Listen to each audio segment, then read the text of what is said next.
We are back into our earnings week, and today we are focusing on Walgreens Boots Alliance. They have just reported, and for good reason that we are talking about this company today. They are down just today more than 23%. That puts them year to date down 54%.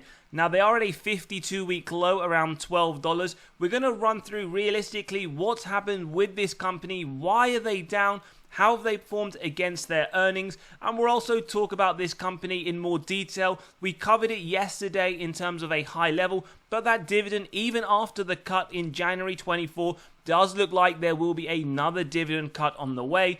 As always, we will look at the fundamental metrics as well, their free cash flows, their sales growth, and we'll look at both insiders who have also been buying as well as selling, as well as looking at the institutions who have actually been very bullish on this stock over the longer term. And we'll also talk about their investor presentation, a few slides that you really need to be aware of with this company, whilst also having a very quick run through of where this progression in their revenue bottom line income has been, as well as whether or not this company should be written off completely. What is their health looking like, their total cash versus their total debt? Now, ultimately, we will run it through our valuation model. We want to see what is our intrinsic value. Is there any massive value play right here? We'll look at the acceptable buy price. We'll look at the investor margin of safety, and we'll come towards what Wall Street themselves do forecast for over the next 12 months. Now, before we do get in, just want to let you know we have released our latest free weekly article where we run through 10 undervalued companies with phenomenal balance sheets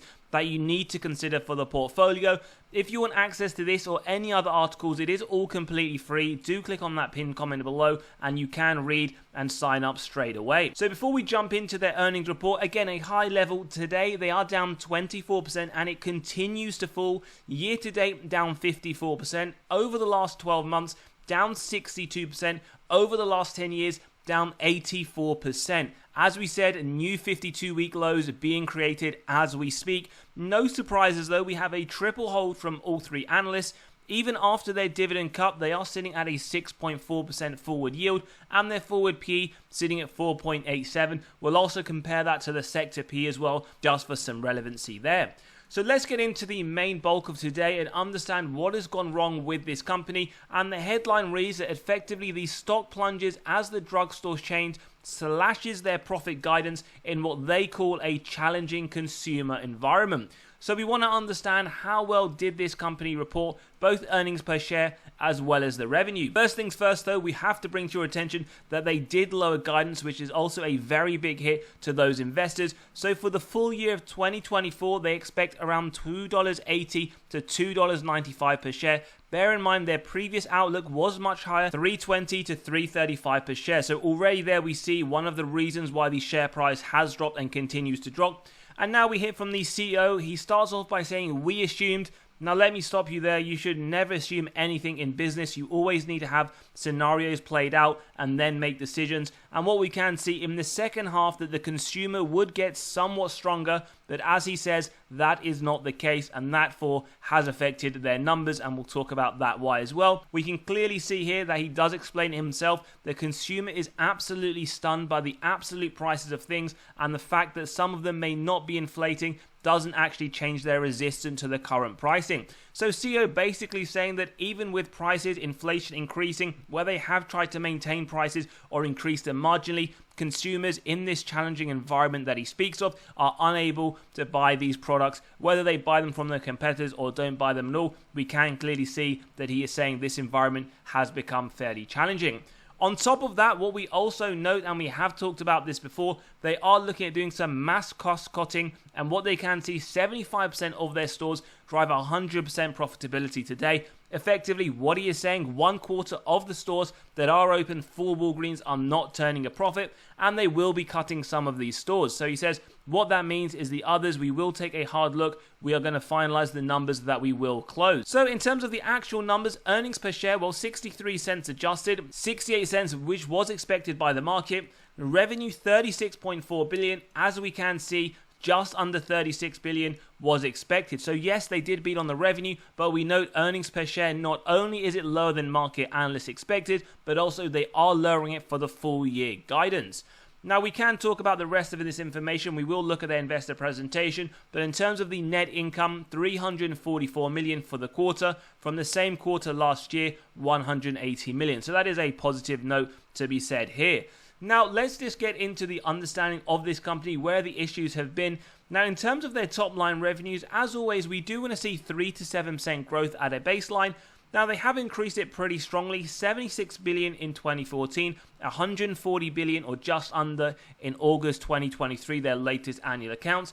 And we can see over the longer term, it has been increasing, moving in the right direction. And that is the expectation with a company like Walgreens. We're not sat here expecting double-digit growth year on year. At a minimum, if they can keep up in line with inflation. And as we did just speak from the CEO, he is struggling to see how that will be able to continue in the future, as customers, even when products aren't being increased by inflation, are struggling in this challenging consumer environment. Bottom line net income, well, 1.9 billion August 2014. We can see the latest annual accounts a net loss of 3.1 billion. But again, what we do notice, even though the top line has been increasing consistently over the longer term, their bottom line very, very inconsistent and doesn't show any real movement for growth over the longer term, which is also hurting them. Again, no surprises why they did slush their profit guidance. In terms of the health of this company, well, total cash versus total debt, 2.6 billion in August 2014. Latest quarterly report, 676 million. So a bit of a worry there. Their cash position has been decreasing over the longer term.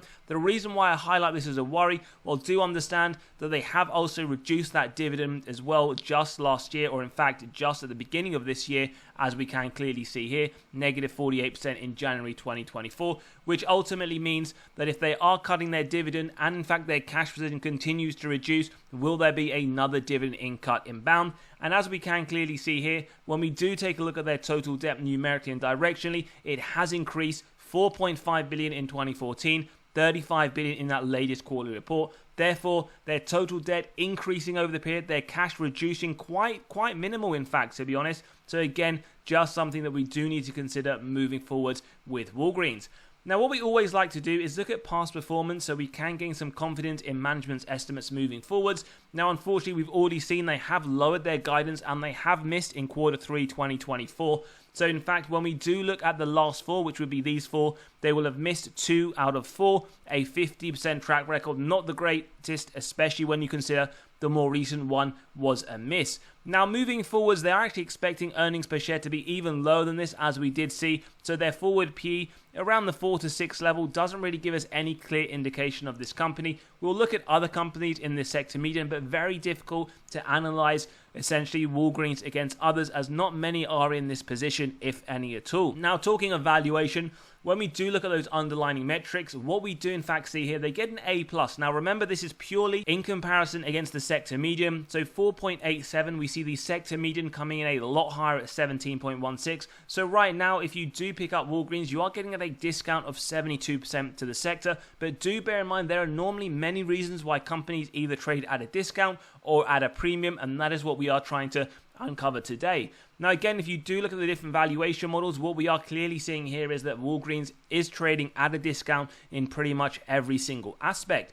Now that does come a bit more essentially aware as to why when we do look at their growth grade. They get an F. Now what we notice here, year-on-year revenue, it did grow 8.5%, sector median around 2.71. Revenue forward-looking, well, 4.33% with the sector median at 3.57. But when we look at the EBITDA, so the earnings before the interest, tax, depreciation, and amortization, the EBIT growth as well, and in fact, the most important one that we'd like to draw your attention to, the earnings per share, which is anticipated to decrease over the next 5 years, we can clearly see on a growth aspect, this company is a lot worse off than those in the sector.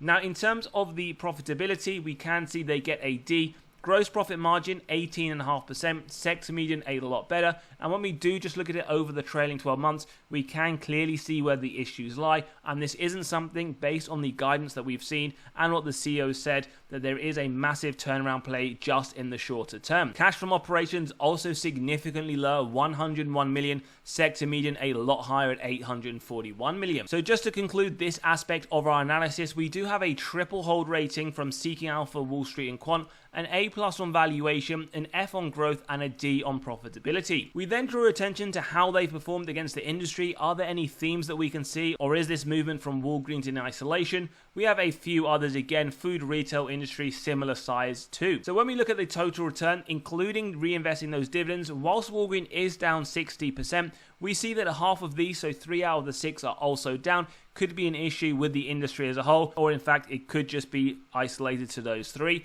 When we expanded over the last 5 years, what we see, Walgreens the worst performing. Not only that, but also the only one over the last 5 years that has had a negative performance. Over the last 10 years, again, the same story to be told. The worst performing, down 77%. And if you just step aside for 1 second and think how ridiculous this is, this essentially means if you were to have bought this company 10 years ago, you've gone and invested $10,000 in WBA. That means right now, and this is if you are reinvesting those quarterly dividends into this company, you would only have $2,300. So you would have lost a significant amount of your investment. Pretty incredible when you do think about it in a negative way. And then when we move on to the S&P, this is going to be very clear. The whole point here is to understand with any company over the future, if you don't believe it will outperform the S&P, don't even bother thinking about buying the company. And we can see historically over the last year, S&P has outperformed.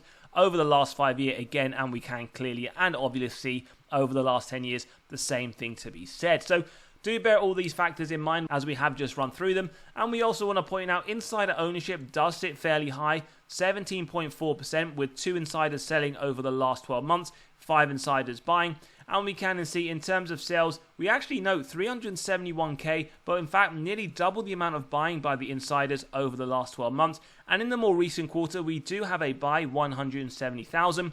When we uncover who these are, well, as always, we don't tend to draw your attention to the US Congress members, but the information is there. What we can see on the 11th of April, the director did buy 3,000 shares, significantly higher now than what essentially it is trading at, for $54,000. The CFO also bought shares, $6,000, again significantly higher at $116,000. Now, all this information, as you can see, is there for transparency. Whether or not you want to include it in your investment thesis, you can take a look. We then move on to the institutions, 59% institutional ownership, 1.32 billion worth of sales over the last 12 months, with a little bit more buying. Again, this is over the same time period. And on top of that, over the last 4 quarters, and more importantly, the more recent quarter, we do note that institutions have been buying. Now, do bear in mind, just because institutions or insiders buy, you always need to do your own due diligence, never copy their trades, and as we can see, even now is a good example. Insiders have bought, but the share price has come down, so always do your own due diligence. Now, their essential investor presentation they did release earlier this morning. A few things we want to highlight. Now, the first one, very obviously, their Q3 operational results were below their expectations. Few reasons why they do say that this is due to pharmacy industry as a whole, they are saying has been very challenging, and the worse than expected consumer environment that we just heard from the CEO not too long ago. Now, they are very proud. They did deliver a second consecutive quarter of positive adjusted EBITDA, and they do say specifically their international sales are in line with expectations, and they are still looking for around 1 billion in projected cost savings for the full year FY 2024.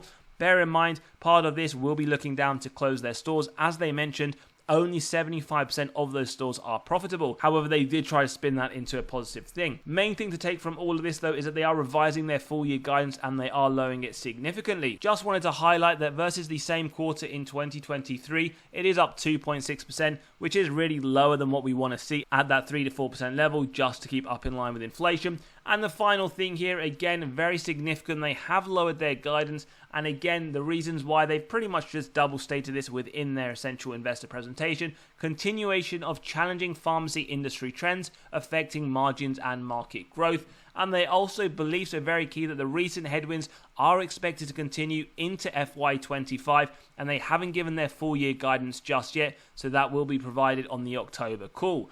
So lots of interesting things to note. Now, we did cover this yesterday at a very high level where we did talk about a potential dividend cut with 10 companies. Walgreens were one of them. 30 score, unsafe on the dividend safety. They did have a dividend cut just this year, and the market cap does sit at 13.5 billion. Now, when we do take a look at that dividend safety, we can see it was just reaffirmed not too long ago that there is pretty much a moderate to high risk of another dividend cut coming over the full economic cycle. And for those that want to see the last recession, well, they did increase the dividend during the Great Recession 07-09. They had plus 5.6% sales, remember above the average of the S&P at negative 12, and they also beat the S&P negative 44% return with the S&P negative 55. Dividend growth, not much to talk about in terms of positivity. They had a cut negative 48% in January, 3% over the last 5 years and 13% over the last 20. But let's be honest, even if this said 50% year on year, the fact that your investment over the last 10 years is down around 77% is pretty horrific. No surprises, 0 years of consecutive increases due to that dividend cut this year. In terms of dividend yield theory, now we're not going to talk too much about this like we normally do. It does say a company is undervalued when the current yield sits above the 5-year average, but given there was a dividend cut and the issues that surround it, this won't be relevant in today's episode. What we can see, again, not much relevancy due to what it's been through, but the forward P of around 4 is much lower than the 5-year average of 8.4.